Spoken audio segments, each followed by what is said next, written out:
second stage of Joseph's life comes in, and this is the chapter that we really read here today, was his brothers got so jealous of him that they made up in their mind they were going to kill him.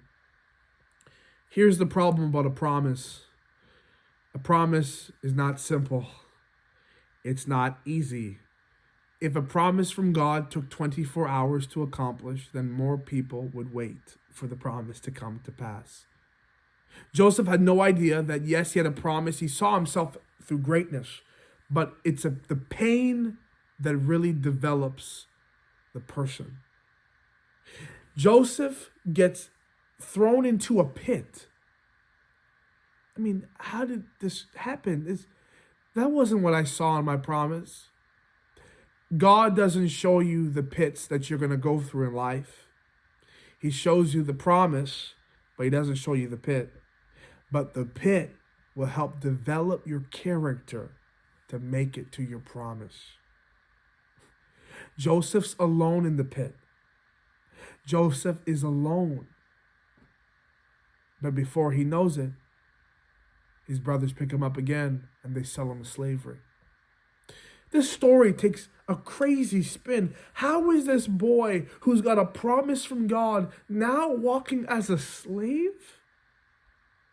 Joseph is one of the main characters in the Bible, one of the first main characters in the entire Bible that we see the word slave associated with. Can you believe? But he had a promise. Well, sometimes your promise will put you into circumstances you never thought you'd go through.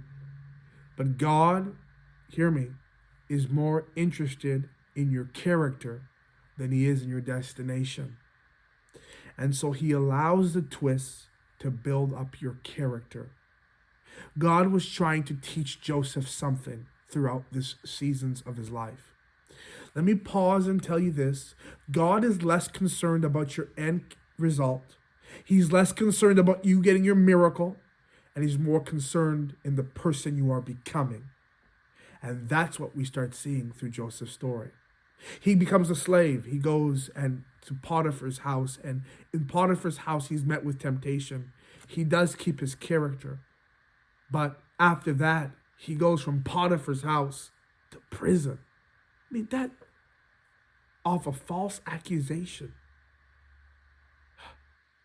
Joseph goes to prison off of a false accusation. I wonder what would have been going through his mind. I had a promise. I was my father's favorite son. I'm the great grandson of Abraham. And I'm in prison? That doesn't make sense.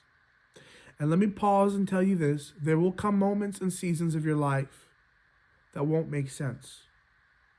It won't be fair. You won't understand it. You won't get it. You won't get it. But God is developing your character. How many times have I said that word character here? What?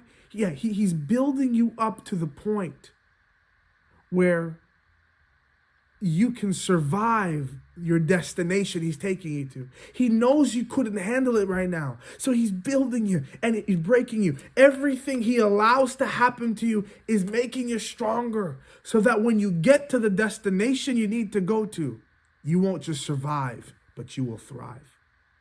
Oh, Joseph. Joseph keeps going on in the story and he's in prison. He interprets two people's dreams.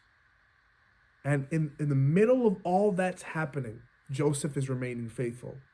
I encourage you, no matter what happens in your life, remain faithful. Stick to the cross. Stay close to the cross.